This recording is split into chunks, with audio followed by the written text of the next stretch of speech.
Hey everybody, welcome back to another Nature's Always Right episode. Today I'm going to be showing you how I built my Bootstrap Farmer greenhouse. This is a 10-foot by 20-foot greenhouse. All the parts and plastic and the kit is from bootstrapfarmer.com. If you don't know who they are, they're one of my favorite farm suppliers. And I originally found them because of their 1020 trays. They have the best 1020 trays. They're super strong and I just love them. So today I'm going to be showing you guys how I put this together, the different trials and tribulations I had putting it together, and it's a pretty detailed video. So if you're building a greenhouse yourself, I hope that you'll be able to take a few things away, not make as many mistakes as I did, and build the best possible greenhouse that you can. So I'm just going to show you really quickly the different features of it, and then we'll get right into the building from beginning to end. So the reason I got this greenhouse is because it's going to allow me to really improve my farm.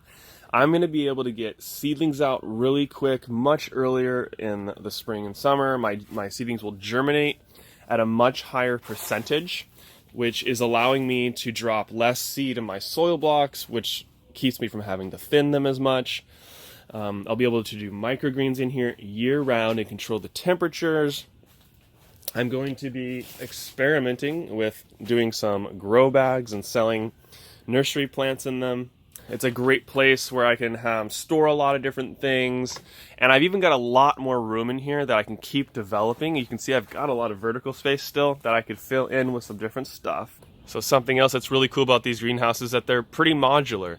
This is 10 foot by 20 foot. You can make these as long as you want. You just need more hoops, and you can make it 100 foot long if you want. So they're really versatile.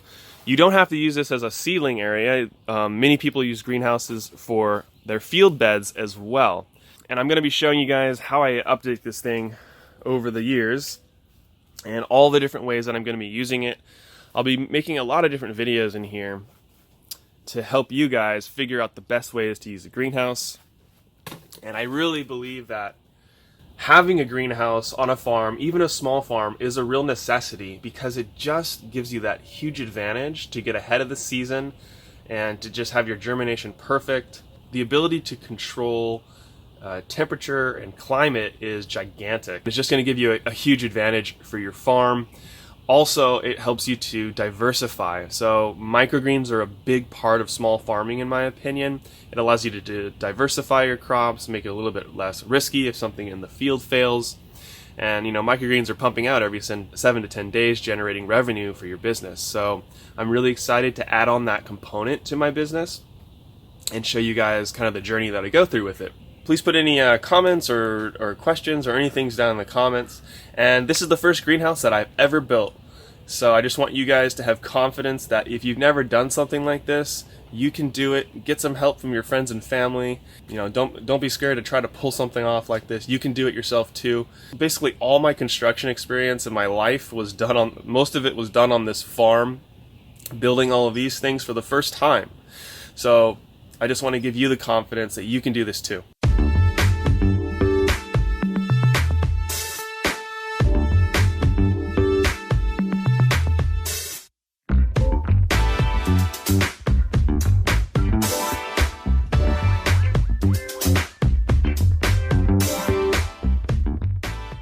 So because I'm always on the mindset of keep it mobile, I'm not going to be on this land forever, and I need to think, to do it as cheaply as possible and something that's not going to leave a big mess when I leave. I kind of had the idea to maybe, lay out some pebbles so it'd help the drainage and help it to make it easily level.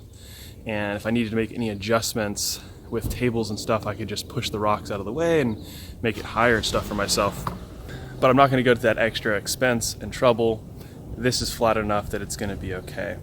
And I can make little adjustments inside of the greenhouse if I need to. So we're just snugging in the landscaping cloth, and then we're using some landscape staples to hold it down into the ground. All right, so the landscape fabric is all laid out and the ground is fairly flat underneath. So the very next step is to lay out these ground posts here. I got the ones that are pre-drilled from Bootstrap.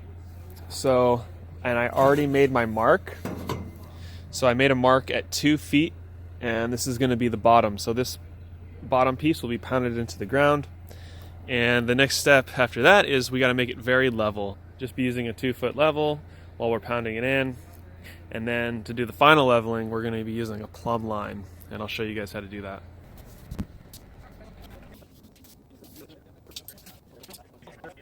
Okay, so we finally got the first 4 places where the posts are going to go square. And when you're making something square, all the outer perimeter measurements need to be exact, and then both diagonal measurements need to be exact. And that's the trickiest part, is getting those diagonal measurements to be correct. So what we figured out worked really well was to get 2 of them perfect. So, you know, exactly 6 inches off the fence, exactly 10 inches. And then to get the right 90-degree angle, you just keep adjusting these 2 flags and measuring the diagonal. And that helped us to really get the right measurements. When we were moving all 4 of them, you can never get the right measurement. But if you keep 2 of them perfect and then go everything off that seemed to work really well. So now the next step is we need to make holes in this fabric for our ground posts. And the best way to do that for landscaping fabric is to burn it so that it just melts it and there's no fraying edges like you're seeing here. So I'm going to take my propane tank and my torch, and I've got a video all about this and how I use it for weeding. So I just drilled a 1 3/4 inch hole, put it over the top of the flag, and then I'm just going to burn it really quickly.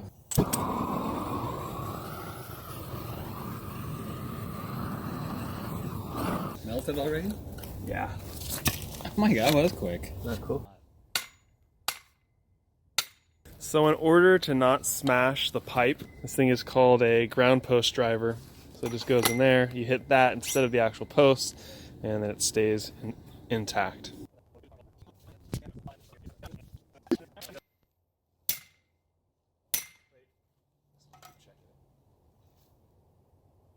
We've got the poles driven in a little bit of the way, and now we got to make sure the level's good. So you want to measure on both sides, make sure that it's level. And as he's pounding it, I'm going to try to hold it in place since this is already level. I want to make sure that these holes for the hip boards are running this way. The bottom boards have the screws running this way. Now let's say that the bubble, you know, was way over to the side and you needed it to move over. A really easy way to do it, if the pipe isn't that far down to the ground, you could just move it by hand. But once it's further down to the ground, you can't actually make it budge. So the technique that works good is as the person's hitting it, you're applying pressure in the direction that you need it to move to become more level, and then let them hit it, and it'll slowly move it each hit. So now that we've got our 4 main posts in, the next step is to put in the intermediary posts in between. So to do that, we're going to use a chalk line, and that's just going to help give us a straight line to give us the exact location for the next poles. The other thing that we really need to do correctly is these poles should be around 2 feet off of the ground, and that's why we made those marks initially. But that's just kind of a guide because, of course, the ground isn't completely level.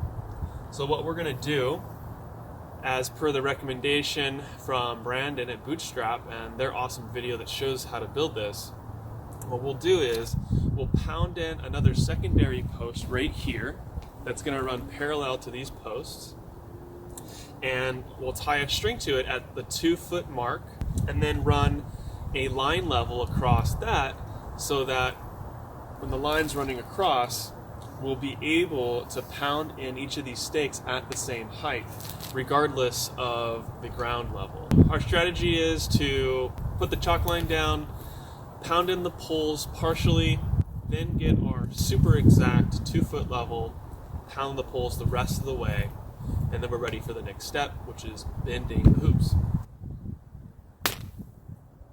So here's our chalk line lined up. We've got 1 on each side. So now what we're going to do is take our measurements every 4 feet from this post and mark out where those are going to go on each side. Then we can take measurements from each point where the post should go, and we should be getting 10 feet at that measurement. And we should end up equidistant from this post to the end post.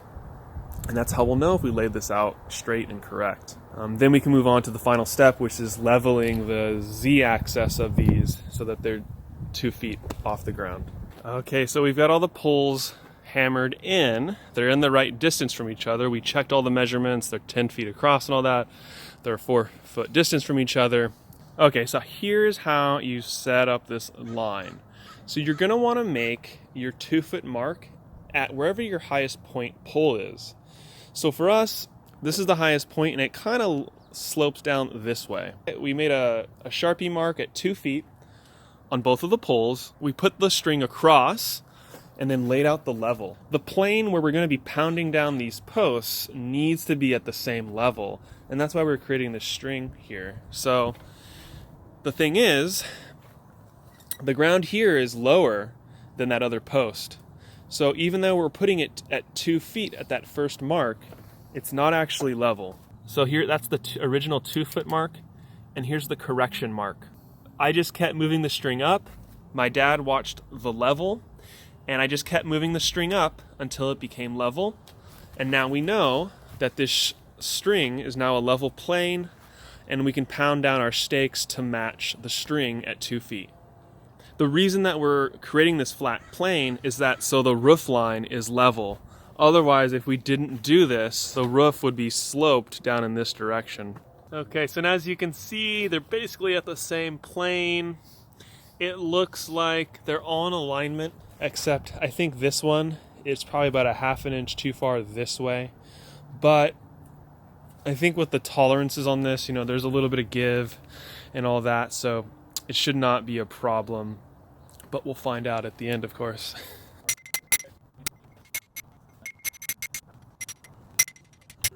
That looks so good. That looks perfect, Dad. Check that out. We did it. Perfect. And now the next step is start bending hoops. Buying the top rail pieces.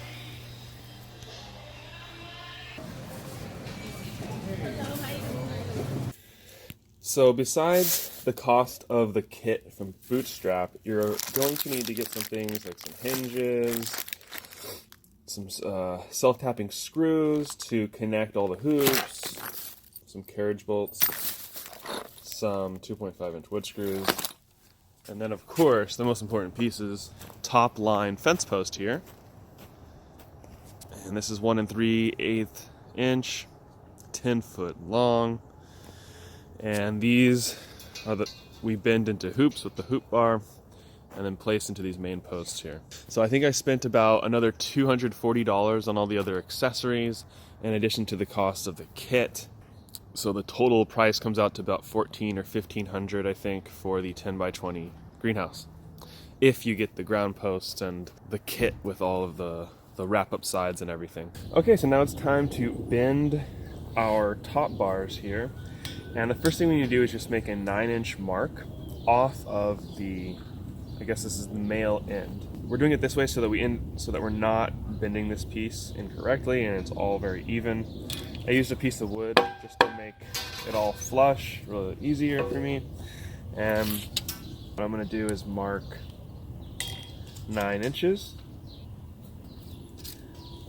And since I made them all flush like that, I'm just going to run my Sharpie all across here. Just as a shortcut. And now let's take it over to the hoop bender. Okay, so this is my first one I've ever done. And I think I put maybe too much curve near the end. So I think what's happening in here is there's just a little bit too much curve down at the end of the pipe here. So down at this part down here, it needs to be a little bit more straight, not so much angle into it. Okay, so now that I've made a few mistakes and made some hoops that are really good, let me explain the best way to do this. So first you're just gonna line up your mark, the 9-inch mark that we made. And when you pull back, obviously make sure it's in the seam, pull it back. We're not gonna go all the way flush with the seam. We're just gonna stop there. It needs to be a much softer bend. When I'm making my low tunnel hoops, I do a full harder bend, but with this, we don't want to because of the ground post. And you're gonna go forward 1.5 feet, 18 inches. Just do a bunch of gradual bends. Then when it gets too hard, you'll want your bar. And then the last bend, you want to leave a good 1.5 feet at the end, I think. And then leaving that last little bit helps the legs be straighter at the end for going into the poles.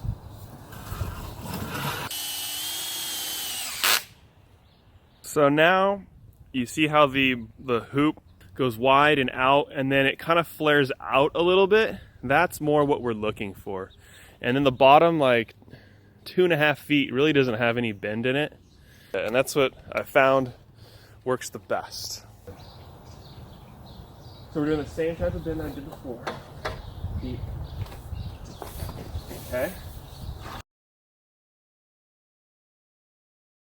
So because the ground is so wet right now, and we already screwed this pole up, we took it out, hammered it back in, put some more compacted ground in there, and then we just added, my dad had the really good idea of putting this 2-foot post in the ground. So we just shoved it in here, pounded it all the way in, and we're hoping that's going to help to prevent it from bowing out.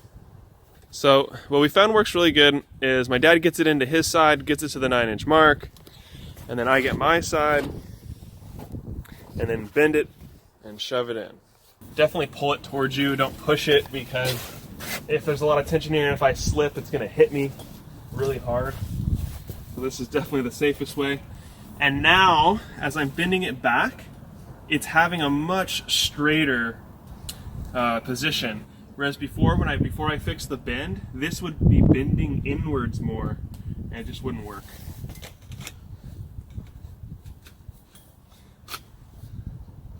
There we go. So it still has good tension, but not so much that I'm just like standing here like absolutely struggling to get it in. This is really nice. So that was the fix.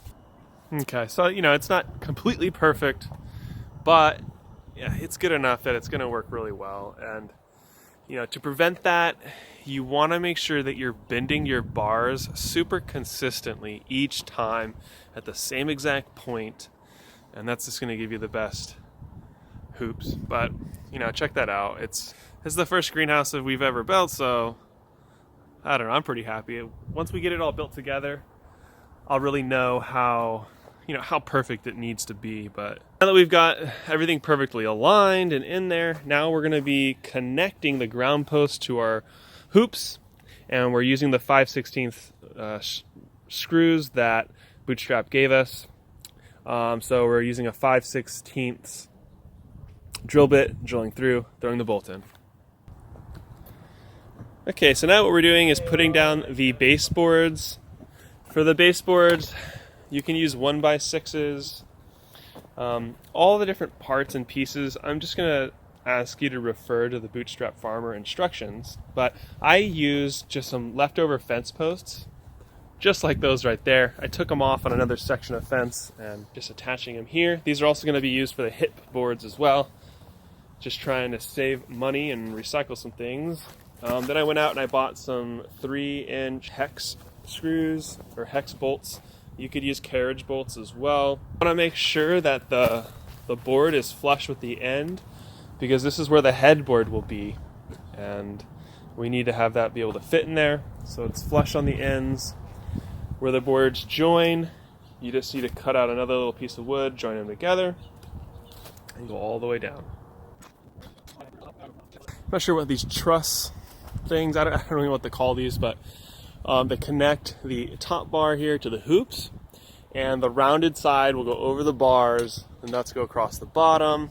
As you can see, we put on the front one and the back ones first, threaded it in, then mounted these over the top of them. Depending on how well you bent your hoops, it came out pretty straight. There's a little bit of crookedness into it, but really good. It's going to add that extra support that we needed. And so now the last thing, before we completely cinch down those nuts up there, we need to make sure that the distance from hoop to hoop is 4 feet.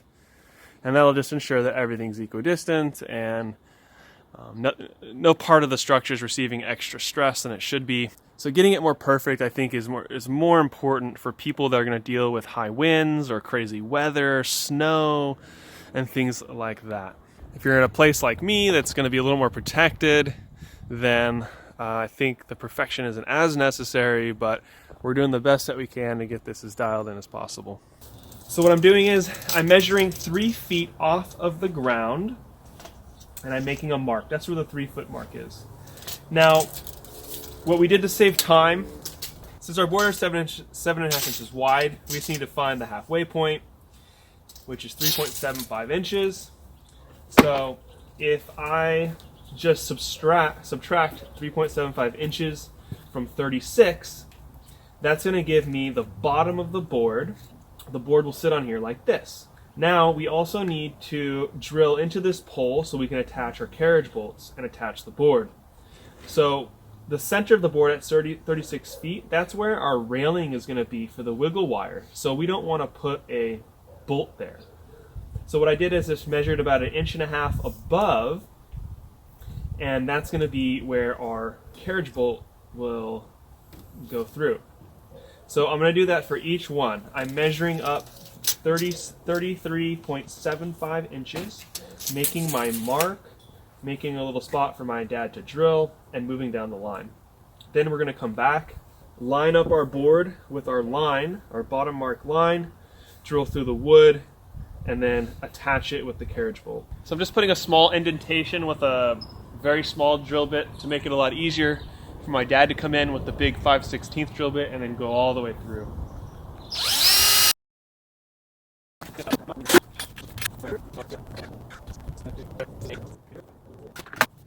Okay, so as you can see, the boards are not completely straight. Some of that's going to be fixed. Once we put the rail in there, it'll pull it out and make it more straight.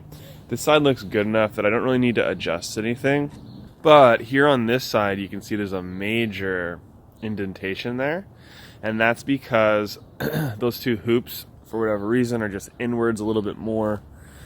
You know, when I put these poles in, they blew outwards a little bit more. So it just didn't come out completely perfect. So you want to make sure to double check all the distance from the hoop that they're coming out about the same. But it's not going to be a problem. Here's my idea to fix it. So since I've got some extra screw here, I'm just going to push it out just in this one section. And I'll just use like a piece of wood just like this and fit it in there. And then that spacer, now you can see, straightened it out a bunch. And then the rail itself will help to straighten it out even more. Not perfect, but I think it's going to be good enough to work. Okay, now for attaching the side rails, it's really easy. I'm using some number 8 1/2 inch self-tapping screws for this. I've used 1/2 inch screws for all the metal connecting. So for this, you want to keep it basically level. What I did at the ends is I measured to 4 inches and then matched it up to there. And then I can basically just eyeball the rest. That's why I'm doing this. I start with one that I've measured and then I just match to it, so then it's pretty easy. Now it's also nice because I've used carriage bolts. I use hex bolts. This is really soft wood, so I was able to just sink the bolts in. So it's just out of the way of the rail system altogether.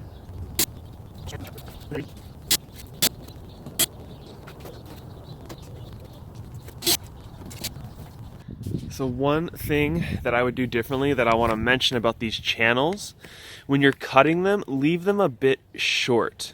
Because as you can see, when you take it all the way to the edge of the wood here, and you're making it tight, it can really scrape and cut into the plastic. So that was one little mistake that I made. So next time I'm going to cut the channel slightly shorter. So here I've got my 3/4 inch conduit laid out, and Bootstrap Farmer gives you these couplers that connect them together. So you use some self-tapping screws like this to combine them. I'm going to let it run, 2-3 inches beyond the back end of the greenhouse. Then on this side, it needs to actually extend. And we need to extend it about a foot beyond the greenhouse because the crank and everything is going to be right here, cranking the greenhouse up and down. So I bought 4 of these 3/4 inch EMT conduit, and I bought 1 extra so that I could cut it for my extensions and for the guide rail that I'm also going to be making. So I figured about a foot extension on each side, and then 4 feet for each guide rail, and that'll be it.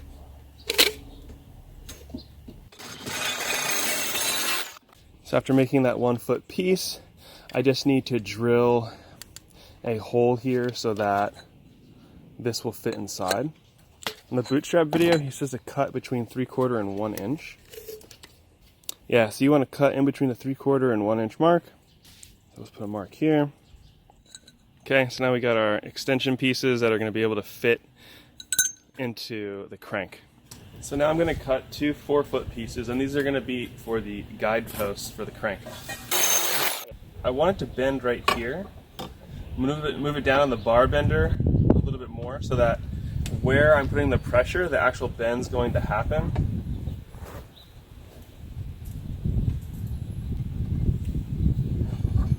Yeah, that's better. That's getting the effect that I want, and I'm going to do it just a little bit more.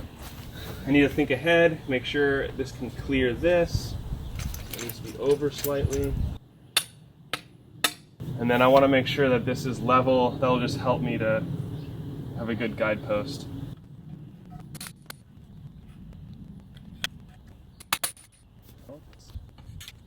There we go, that's what it will look like. I ended up just using a 1/2 inch tapping screw to connect the 1/2 inch and 3/4 inch together. This is a 2x6 by 10 foot piece, and I'm gonna create a 40-inch wide door. I'm gonna make it an extra wide door. Most home doors are about 3 feet. Just give myself a little bit extra room just in case. So to do that, I'm going to find the center point of the board and then measure 20 inches on each side. And that way I'm cutting out the very center of this. And now I just want to connect these together.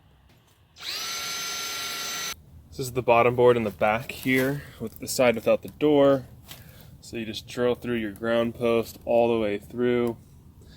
I pre-attached my backing since I've got such small room back here. Attached it ahead of time, put it together. Didn't have a long enough board, so I just put them together like that, so I didn't have to go buy another one. Just because it ended up being a little bit wider than 10 feet.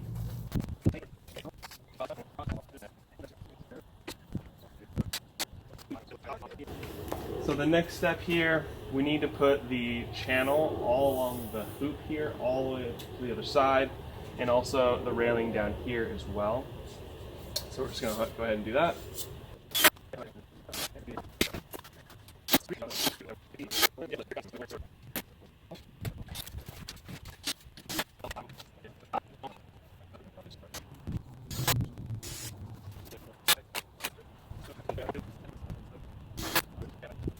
So here's all the channels look now.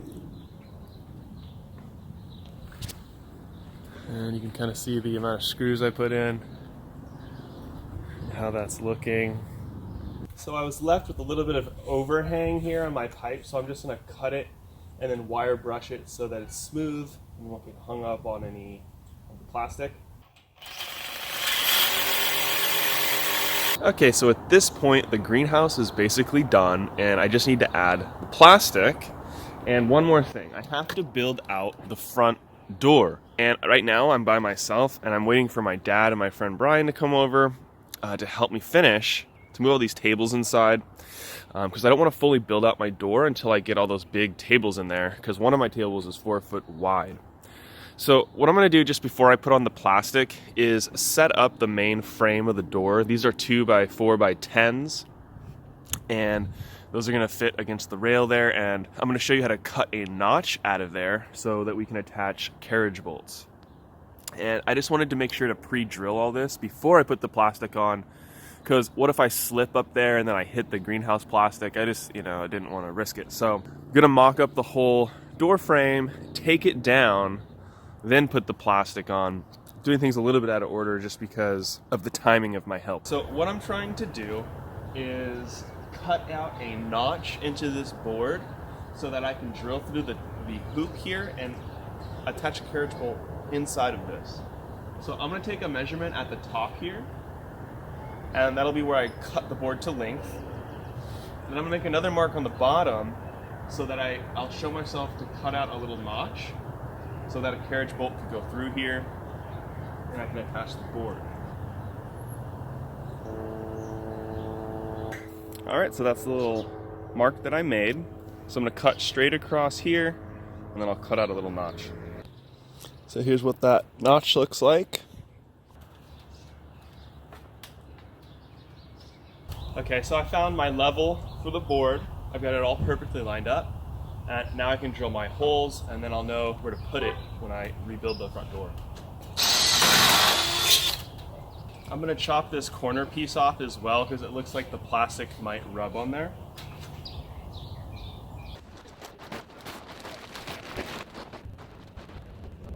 Since something else is these labels. So of course you need to be able to read from the inside that it says this is the inside. And then these labels are basically in the center, a little bit off center, but you can use the labels to help you as a guide to get the greenhouse pretty even so that you have even amount of slack for each sidewall. So something my friend Bryan came up with was a good idea. Just put the 3/4 inch conduit on top of the plastic, and that's just going to help make sure as we're doing the wiggle wire we keep it nice and tight and even. So we did that on both sides. I actually screwed up on this side. I took too much slack, so I had to take the wiggle wire out, and then we put this out to make it even. Okay, so starting the wiggle wire, I'm just going to pull as much slack as I can out and then bend it in, and then you pull it to one side and you're easily able to bend it in, and you push it to the other side and see how it kind of just snaps in there. Oops. And you'll just wiggle it back and forth, and I guess that's how it got its name, and you're just pushing it into the track. Okay, so now what we've done is we've got the wiggle wire on this ridge line, at the back ridge line, and then the bottom board back there. So now what I need to do is cut this plastic off. It'll be a separate piece that we'll attach later to the front door, and then that's going to allow us to do our roll-up sides next. So we'll attach it to the 3/4 inch conduit, wrap it, and then get it set on the crank.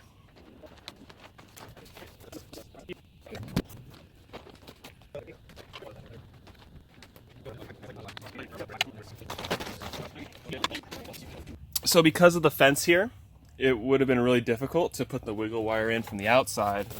So what I did is I just folded the plastic under and then put the wiggle wire in between that, and it was really easy.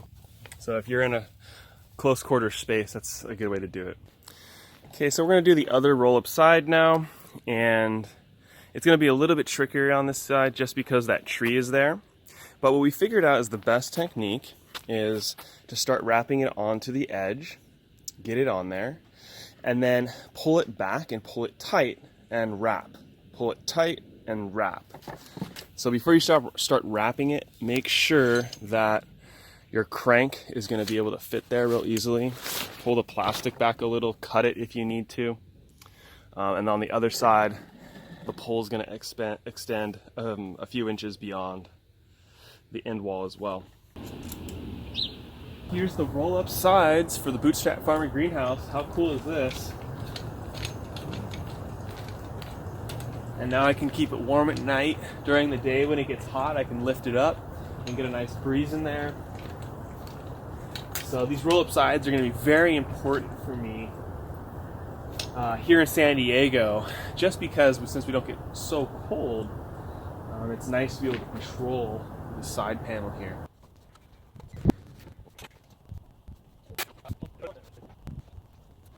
So I'm using 5-inch carriage bolts for this. Okay, so the next step that I need to do now is make my door frame as square and level as I possibly can. Now let's say this wasn't perfectly square, it was like this. Then when you open that door, the door is also at that same angle, and it's going to hit the edge here. It's not going to close correctly. Then I'll just be taking some 3-inch screws, driving it into the baseboards, and we're done. And then we can just start building out the door. I'm going to build the door just completely from this free wood fence siding, and just make a really cheap door out of that. So if I was going to do this again, I did make a small mistake because I have no professional building experience at all. What I would have done is put the frame in first, get that perfectly level, then measure out the baseboards to match.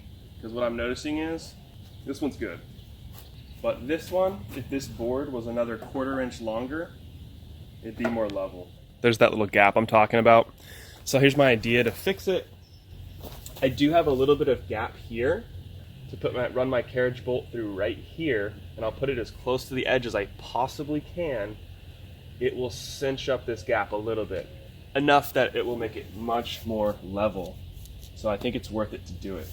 Okay, so I just flipped it and nudged it over. Check that out. Now it's almost flush. And now I'm almost perfect level now. Because we're dealing with uneven ground, it's gonna make it a little difficult to make it perfect, but it's very, very close. So I'm getting this board completely level and in line with this one so that I know everything is square.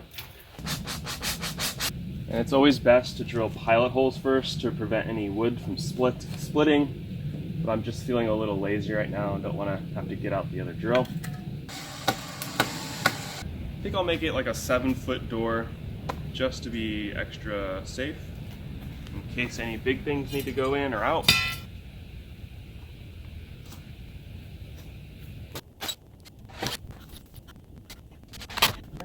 All right, now we got the header on there, or whatever that thing's called.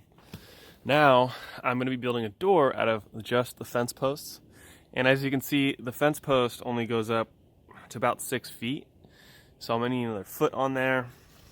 So I'm just going to take my measurement for the whole length, and then I'll just add on another piece of wood and to make it the full length. And I don't need to build some super strong, gnarly door. I'm in San Diego. We don't have snow.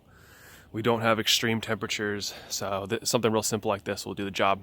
So I just went ahead and just built the door out without filming it, so you guys can see how I put it together here. I just cut apart the fence board to make it work. These fence boards weren't long enough, so I just attached a thing to lengthen them.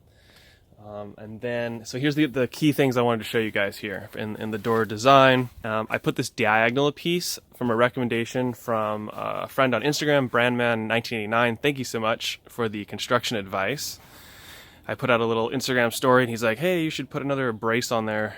It'll help keep the door square so that over time, as you're opening it, as it's getting wet, as the sun's beating on it, it doesn't warp and become difficult to close. So I followed his advice and put a diagonal board on there. And now I'm going to be putting on the hinges. And now, because I am using some crappier wood, this stuff was splitting really easy. It's old, it's been on a fence for, I don't know, 5 to 10 years or something. So to reinforce it, here's a really great trick that you can do. This is a 2x3, and I just bolted that in with a 2-inch screw. And then what that's going to do is make it very strong now. So now when I install my hinges, then it's going into the 2x4, and then it's going to go into the wood, but it's going to go into that 2x3. So it's a huge chunk of wood to give it a ton of strength. If I would just go into this, it would work and be fine, but possibly over time it would get destroyed and the door just won't last as long. So doing a couple simple things up front will just make it a lot more reliable door. I'm gonna, mock these up, pre-drill all my holes so that nothing splits when I do this, and then drive the screws in. And then I'm gonna have my wife come out and help me install this, because when we put on the hinges, you need someone else to lift up the door for you, to give a gap at the bottom, right? So you can open the door easily. Then I'll attach the hinges at that time.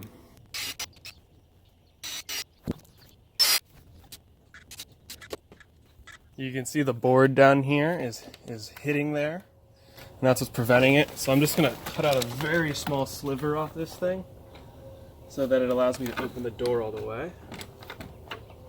So even though there's a bit of a gap, it's not really a big deal because I'm in San Diego. It's only 2-3 months where we have cold weather, and that small little crack isn't enough to matter.